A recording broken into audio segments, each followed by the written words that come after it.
नमस्कार सर्वांना, माझं नाव सत्यजित. ज्ञानदीप अकॅडमीच्या समाजशास्त्र वैकल्पिक विषयाच्या प्लॅटफॉर्मवर मी तुम्हा सर्वांचं पुन्हा एकदा मनापासून स्वागत करतो. एम.एल. डर्कीम हा जो सोशल माइंड्सच्या सिरीजमधला आपला थिंकर सुरू आहे, त्या एम.एल. डर्कीमचा हा आजचा 5वा एपिसोड आपण बघायला आलो. ह्या आधीचा जो 4th एपिसोड आहे, त्या 4th एपिसोडमध्ये आपण इंटरेस्टिंगली शिकलो की एम.एल. डर्कीमनं कशा पद्धतीनं समाजामधल्या विशिष्ट एक संरचनांच्या माध्यमातून आत्महत्या हा समाज घडून आणतो अशा प्रकारचं एक वक्तव्य केलेलं आपल्याला दिसतं. तर suicide is a social fact and not a psychological fact according to M L. Durkheim. आतापर्यंत एम.एल. डर्कीममध्ये आपण बघितलं त्याचा ओव्हरव्ह्यू. दुसरा आपण बघितला डिव्हिजन ऑफ लेबर किंवा श्रम विभाजन. तिसरा आपण बघितला तो होता सुइसाइड किंवा आत्महत्या. And now it is the time to discuss his last theory and thesis on the religion, धर्मसंस्था. ही जे आज आपण डिस्कस करणार आहे ह्याचा जो मूळ सोर्स आहे हे एम.एल. डर्कीमचा एक फेमस लिटरेचर, ज्याचं नाव आहे इंग्लिशमध्ये the elementary forms of religious life. परत बघा, the elementary forms of religious life. ह्याचा अर्थ की एम.एल. डर्कीमला वाटलं की ह्या आधुनिक समाजामध्ये जे काही धर्मसंस्था आहे, जी काही धर्मसंस्था चालते, ख्रिश्चॅनिटी, हिंदुइझम, बुद्धिझम, मोठे धर्म निर्माण झालेत मॅक्रो लेवलला, ह्याचा कुठे ना कुठेतरी उगम हा ट्रॅडिशनल सोसायटीमध्ये असावा. धर्म हा जन्मल्यापासूनच एवढा मोठा नसेलच, त्याचे काहीतरी मूळ रूप, एलिमेंटरी फॉर्म्स, बेसिक फॉर्म नक्की असतील. म्हणून एम.एल. डर्कीमला वाटलं जर आज आधुनिक समाजामध्ये कशा पद्धतीनं धर्मसंस्था चालते हे जर तुम्हाला शिकायचं असेल तर तुम्हाला ज्या ट्रॅडिशनल सोसायटी आहेत, आदिम समाजात, ह्या आदिम समाजामधल्या धर्मसंस्थेला शिकणं फार आवश्यक आहे. आणि म्हणून त्यानं आदिवासी समुदायाचा निवड केली, चयन केलं आणि आदिवासी समुदायामध्ये कशा पद्धतीनं धर्मसंस्था काम करते ह्याचा अभ्यास करायला तो निघाला. त्यानं ऑब्झर्व केलं की ह्या आदिवासी समुदायामध्ये वेगवेगळे क्लान्स आहेत, वेगवेगळे गट आहेत. ओके, मोठा आदिवासी समुदाय आणि त्यामध्ये छोटे छोटे गट आहेत. ह्या प्रत्येक गटाचं एक कुल दैवत आहे, एक कुल प्रतीक आहे. कुल प्रतीक जसं की फॉर एक्झाम्पल तुळजाभवानी. ओके, कुठल्या एखाद्या समुदायाचा असेल की पिंपळाचं झाड, कुठल्या समाजाचा असेल एखादा प्राणी, पक्षी, वाघाचं चित्र.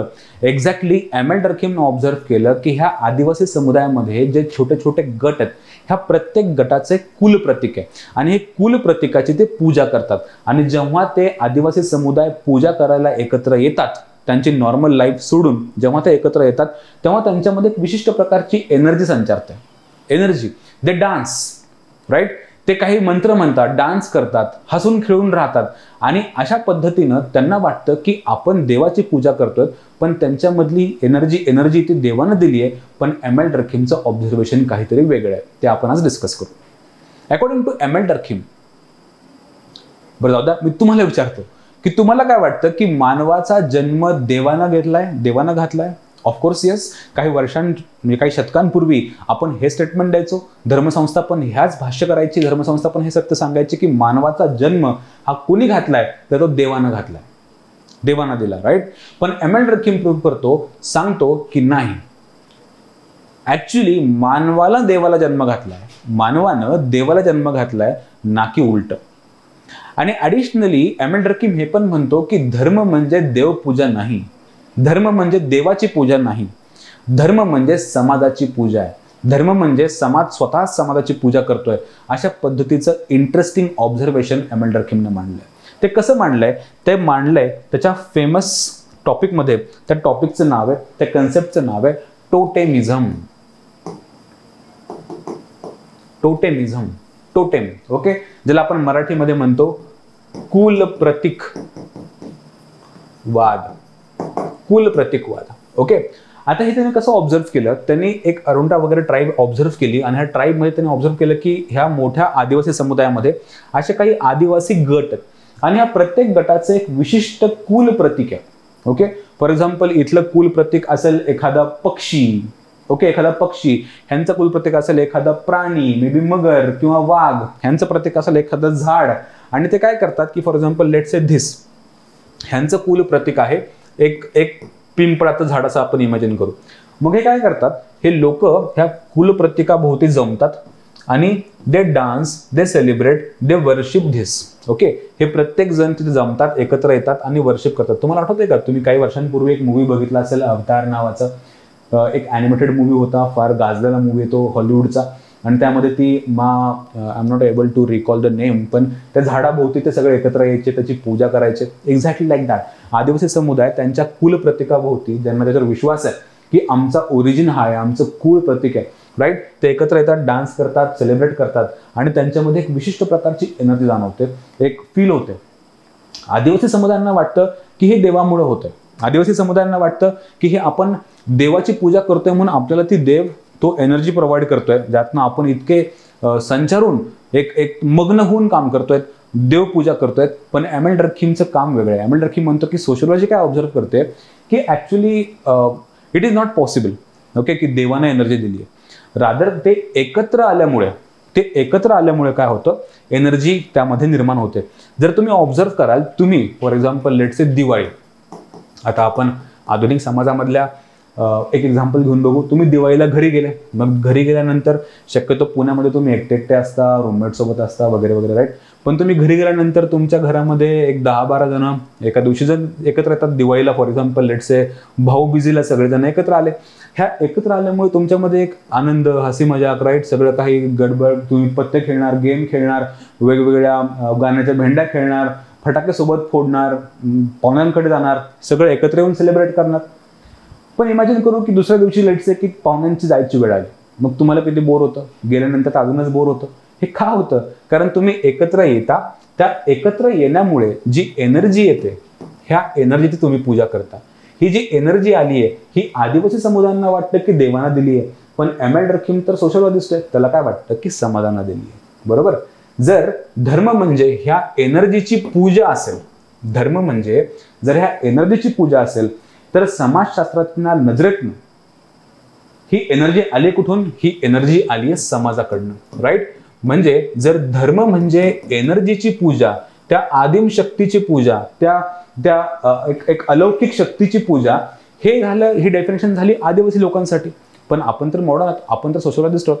तर एम एल डर्खीम म्हणतो की धर्म जर एनर्जीची पूजा असेल, तर धर्म म्हणजे ऍक्च्युली एनर्जी जी समाजानं दिली आहे, ह्या समाजाचीच पूजा आहे. ओके, समाज स्वतः एकत्र येतो, आपल्या स्वतःच्या युनिटीला आपण एक यू कॅन से सेलिब्रेट करतो आणि अशा पद्धतीनं समाजामध्ये धर्मसंस्था ही युनिटी मेंटेन करते. जसं की दिवाळी, ओके, किंवा आता अजून एक एक्झाम्पल घेऊ आपण, गणपती. ओके, गणपतीचं विसर्जन एस्पेशली किंवा त्यांचं आगमन असेल, किंवा पंढरीची वारी. ओके, पंढरीची वारी कसलं भयंकर एनर्जी आहे. किती वयोवृद्ध लोक आहेत, आजी आजोबा लोक आपल्या, आणि इतके 30-30 दिवस कंटिन्युअस चालतात, इतके लांब 24-24 तास. Can you imagine? हे काय? हे का?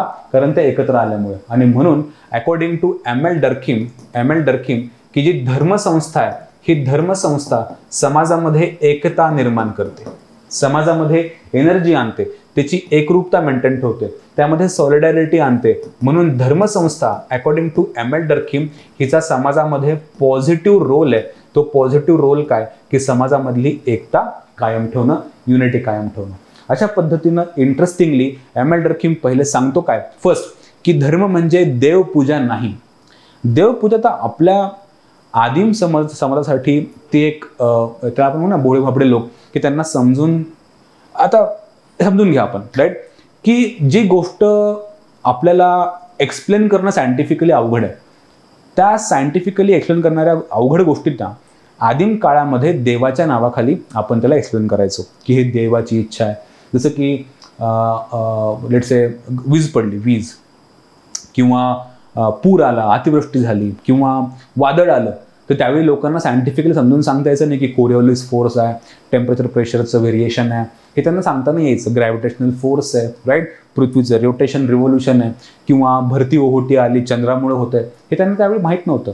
त्यांना काय वाटायचं की हे देव घडून आणतं. एक्झॅक्टली आज तर आपल्याला माहिती आहे. म्हणून एम एल डर्खीम म्हणतो की हे देव नाही घडून आणत. म्हणून धर्म म्हणजे देवाची पूजा असं आपल्याला आधी किंवा प्राचीन समुदायामध्ये ठीक आहे, पण आपल्याला हे कळतंय की धर्म म्हणजे ऍक्च्युली देवाची पूजा नाही, धर्म म्हणजे देवाच्या ऐवजी समाजाची पूजा. आणि दुसरा की मानवानं देवाला जन्म घातलाय, ना की उलट है ना, देवानं मानवाला जन्म घातलाय.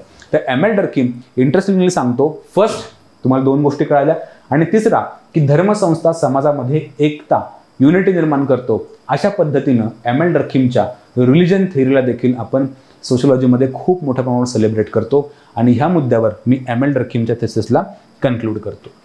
ज्ञानदीप ऑप्शनल्स नावाच्या ह्या आपल्या ॲप्लिकेशनवर तुम्हाला इन डिटेल ह्या सगळ्या कन्सेप्ट शिकायला मिळतील. सोशिओलॉजी ऑप्शनलच्या मराठी आणि इंग्लिश ह्या दोघी माध्यमाच्या बॅचेस आपण लॉन्च केलेल्या आहेत, जिथे मी स्वतः सोशिओलॉजी इन डिटेल शिकवतो. ॲडिशनली सोशिओलॉजीची प्लेलिस्ट आहे आपल्या यूट्यूबला, ज्ञानदीप अकॅडमीच्या चॅनलवर.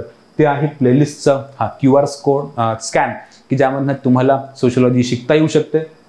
ॲडिशनली सोशिओलॉजी विथ सत्यजित नावाचा टेलिग्राम ग्रुप आहे, जिथे तुम्हाला ह्या सगळा कंटेंट, लिंक्स सगळं काही तुम्हाला तिथे अवेलेबल असेल, इन्क्लुडिंग नोट्स अँड एक्सेट्रा. काही अडचण वाटलीस तर you can connect with me on this contact number. पुढच्या एपिसोडला आपण सुरुवात करतोय कार्ल मार्क्सनं. तोपर्यंत मी तुम्ही सर्वांची रजा घेतो. धन्यवाद.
हा डान्स बघितला, याला म्हणतात अल अय्याला.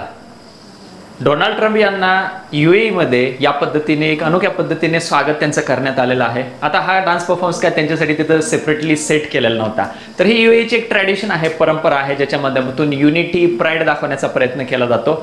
हा डान्स परफॉर्मन्स हा काही नवीन नाही, याला युनेस्कोच्या वर्ल्ड हेरिटेज इंटँजिबल कल्चरच्या ह्युमॅनिटीसाठीचं जे कल्चरची लिस्ट आहे त्याच्यामध्ये देखील ॲड करण्यात आलेलं आहे. याच्यामध्ये जनरली पुरुषांकडून परफॉर्मन्स केला जात असतो, ज्याच्यामध्ये काठी, तलवार हातात घेऊन परफॉर्मन्स केला जात असतो. बऱ्याच वेळा ड्रम्स देखील तिथं वाजवले जात असतात आणि महिलांचा पण समावेश असतो. तर प्रामुख्याने इथं महिलांचा समावेश असलेला असा एक डान्स परफॉर्मन्स सादर करून ट्रम्प यांचं स्वागत UAE मध्ये करण्यात आलेलं आहे. धन्यवाद.